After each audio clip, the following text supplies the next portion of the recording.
advocates and elected officials rallying outside of City Hall, calling on the mayor to invest in community organizations and resources that work toward closing Rikers Island instead of putting more money into the Department of Correction budget. News 12's Marissa Marcelino was there. She has more on their demands. Their message, they want the city's money to go toward closing Rikers and for funding groups that assist incarcerated people, not more dollars for the DOC. They made that loud and clear before today's city council hearing to discuss the proposed 2024 executive budget. We can prevent the deaths on Rikers Island by making sure that the right investments are put where they need to be. According to the Department of Correction, this week Rubu Zhao became the second person at Rikers to die this year. Over 20 people have died between 2021 and now. The proposed DOC budget for next year is $1.17 billion and includes a $17 million. The mayor's budget is the worst. Time to put the people first. A mass of advocates assembled outside of City Hall with a message for the Adams administration inside. As part of widespread budget cuts across city agencies, the Department of Correction is planning to slash $17 million in contracts with local nonprofits like the Fortune Society and Osborne Association, who provide programming services on Rikers Island. Those contracts cover programs including group sessions on reentry, family and wellness, as well as other workshops on financial literacy and job readiness. The advocates say they are crucial to reform on Rikers. Effective July 1, none of us will be out on Rikers providing groups, hard skills training, employment readiness, trauma-informed groups. None of us will be providing those services, and those services will cease. And much of the city council agrees. To be clear, I don't think that these contracts should have been canceled. I am deeply concerned about this $17 million cut. If you're working on it, you should at least have something to present to us today to give us some clarity around the steps that you're taking. It was the primary topic of conversation at a city council budget hearing on Friday. The council is in the process of negotiating the budget with the mayor, which will be due at the end of June. The chair of the Criminal Justice Committee says reversing the cuts will be a council priority. Right now, Department of Correction says they want to move these services in-house, but we really have concerns about their inability to deliver on just core operational functions. Department of Correction leaders say they can provide these services on their own. They'll be conducted by correction counselors. It's not ideal, it's not what we have been doing for the last few years, but it is a job indeed. It was a responsibility that between 2016 and 2019 was handled by our own staff. But some council members remain skeptical the department was up to the task. For years, it has been dealing with a staffing crisis where officers were chronically not showing up to work. The commissioner says the situation has improved. Why would we not cut the funding and eliminate the staff lines from our chronically absent workforce? We've decreased staff absenteeism by 70%. Like I said earlier, only 62 people called out sick yesterday, when that number used to be almost 1,500 people in January of 2022. Courtney Gross, New York. Child's arrest. You may find it extremely hard to watch and to hear. The mother and the child involved want you to see and to hear what he went through in hopes that his story will prevent an arrest like this from happening again. All right. No, I got it. That's okay. I got him. He's good. He's mine now. All right, don't move. You spit on me, I'll put a hood on you. Listen to what happened here. You can't bully your way through this, dude. In a North Carolina school, grades K through 5. Don't make a wrong move. September 2018. Just chill out. An interaction captured on the school resource officer's body camera.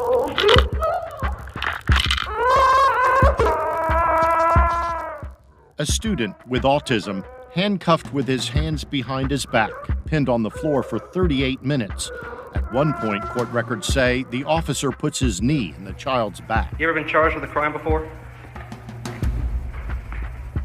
You ever been charged before? Okay, well, you're fixing to. The SRO got involved because the child spit. But you don't spit here. He's gonna get charged. So, if you, my friend, are not acquainted with the juvenile justice system, you will be very shortly. The child arrested, 7 years old. It was horrifying. It was really scary. His mother, Alicia Girardi, describes walking into the school that day. At that point, I had no idea what had occurred, and he's just a little person, a little guy on the floor, handcuffed. Was that necessary? Yes, unfortunately. It was disgusting. It's really, really disgusting. Come on, man. It was a very rude awakening because when I arrived there and I picked my son up off the floor, he was limp, completely limp. We agreed not to show his face or use his name so this video does not follow him forever. We were shocked by the video. We were stunned. Which says a lot coming from the woman whose job it is to protect students at this school district. It's not the way we are trained to talk to children. You know, in no form or fashion would our school district ever condone that kind of, almost, in my mind, a little bit of bullying. I'm the arresting officer, okay? The officer defends his action, saying in a statement he did not know about the student's medical condition and was trying to keep the child safe using the only training he had. In case after case across the country, we see the same scene played out. Federal data from the most recent school year available shows 715 students 5th grade or younger arrested at school. Our analysis found Black and disabled students were disproportionately more likely to be arrested than white students or those with no disability. It's a deep, deep concern for all of us. We shared our analysis with Catherine Lehman, Assistant Secretary for the Office of Civil Rights at the U.S. Department of Education. It is deeply distressing to me to see that there are students who are treated differently in school, and it looks like they're treated differently because of who they are. 14 states had a higher rate of arrest than the national average. We have, as I said, one of the most robust SRO programs in the nation. Including Virginia, where it's 5 times higher. We went there to find out why. Is it acceptable to arrest an elementary school child? Unfortunately, there are incidences, although they be rare, where a student is definitely on a trajectory of creating violence, either at school or other places. Virginia has a law that requires that certain violations of criminal law be reported to law enforcement. Hey, sweetie, how are you? The state of Georgia sees it differently. We've never done it. In Atlanta, schools police chief Ron Applin says he can't imagine ever arresting an elementary school student. I've never seen a situation or circumstance in my 6 years where an elementary student had to be arrested.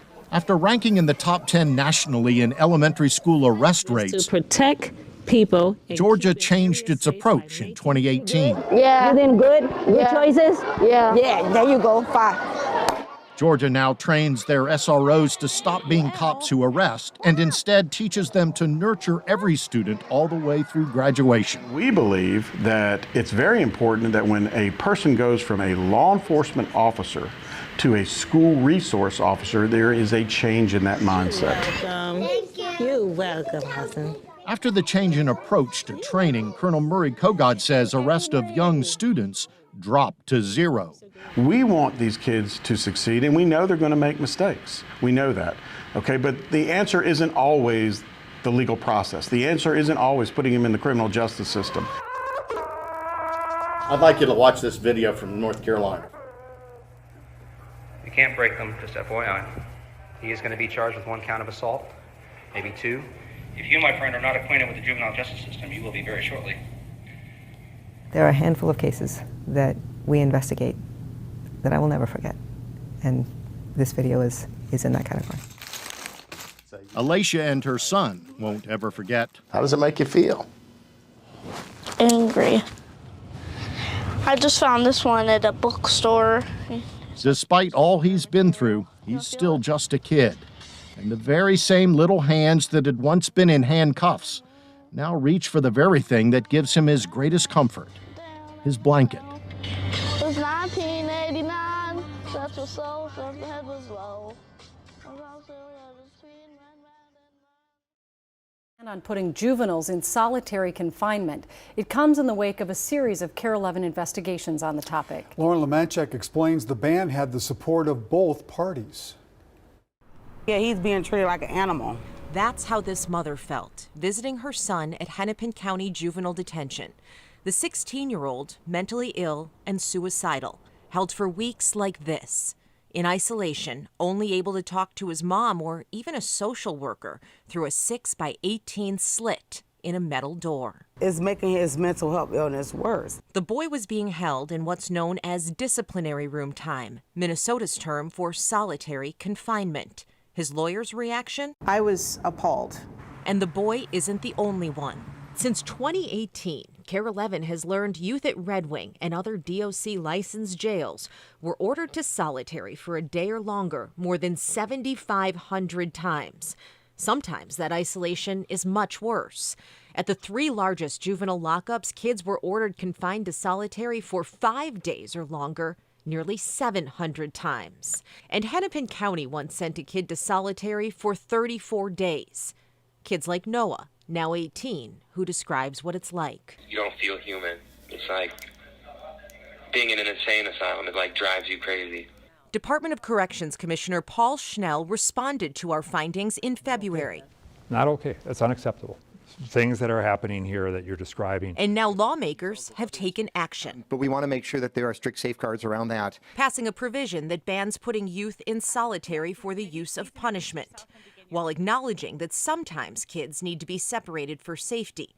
Democrats and Republicans agreed with the experts that putting kids in solitary for long periods makes us all less safe when they're eventually released. But in the end, it may cause long-term problems that might turn them into more violent, less mentally stable people. Worries echoed by those who know it best. The way we're treated just makes people, just brings them to violence and stress and depression and just makes everybody hopeless. Under this new ban, youth could still be isolated temporarily for safety. Juvenile lockups have until the end of the year to enact the ban and come up with some new alternatives. For KARE 11 Investigates, I'm Lauren Lemanchek. Without the ones like you working tirelessly to keep things running, everything would suddenly stop. No matter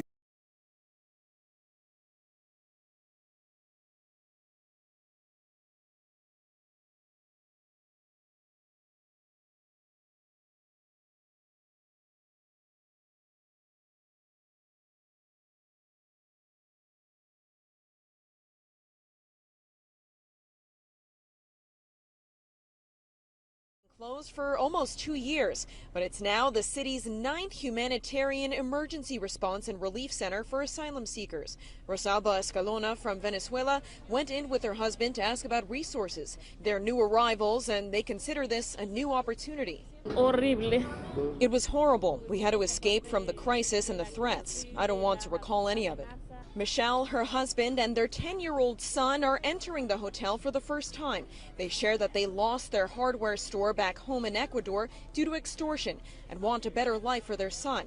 They've been in New York for 6 months and qualify to stay at one of the 175 rooms at the Roosevelt Hotel, opened up for asylum seekers with children. Darle de comer, tenemos que comer y también ver por él. But we are asking for working papers. We're 6 months out, and they told us we can file for working papers after 6 months and for asylum too. Overall, Michelle says her family feels welcome, but that they've experienced hostility within the Hispanic community itself in New York. One more. Las personas aquí muy feliz. Yeah, the people here are nice. We have come to realize that other Hispanics just like us are mean. We have met some bad people here, but there are more nice people.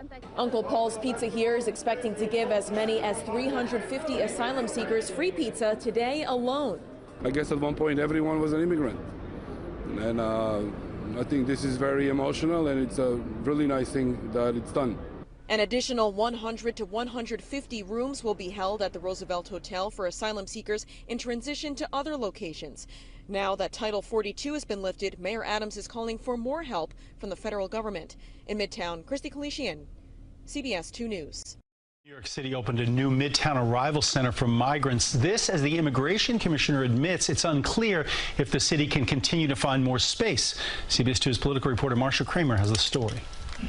The 850-room Roosevelt Hotel in Midtown is now the arrival center for asylum seekers, providing legal, medical, and other services for those newly arrived in New York City. It'll open up more space for families with children. Which, as another busload of asylum seekers arrived here, enabled the city to assist in an unexpected way. Just today, at one of our humanitarian centers, one of the asylum seekers gave birth to a child, and in the center? In one of our emergency humanitarian centers. The magnitude of the city's problem is evident in the latest numbers. Over 65,000 asylum seekers have already arrived in New York City, with thousands more expected. 42,400 are being sheltered as of Wednesday, including 9,000 who are attending New York City public schools. We don't know if this is something we can sustain for much longer. Appearing on The Point, CBS 2's Sunday morning talk show, Immigration Commissioner Manuel Castro blamed inaction by the Biden administration for exacerbating the city's problems. It has not only failed to come up with funds, he said, but also refuses to approve work permits for the migrants. In many ways, we have bailed out the federal government. They would have more of a crisis on their hands. They would have children, families sleeping in the streets if it was not for New York City stepping up. And as more arrive, Castro says city officials have now looked at over 500 locations for housing asylum seekers. I'm Marcia Kramer, CBS 2 News. Trying to figure out whether a shooting involving 2 juveniles was an accident or a crime. The victim is seriously wounded with a gunshot wound to the chest. It all happened around 1 o'clock today in an apartment complex in the 4000 block of Gardendale. Right now, not much is known about what happened, but what we can confirm is that 2 juveniles involved had access to a gun. San Antonio police right now still investigating.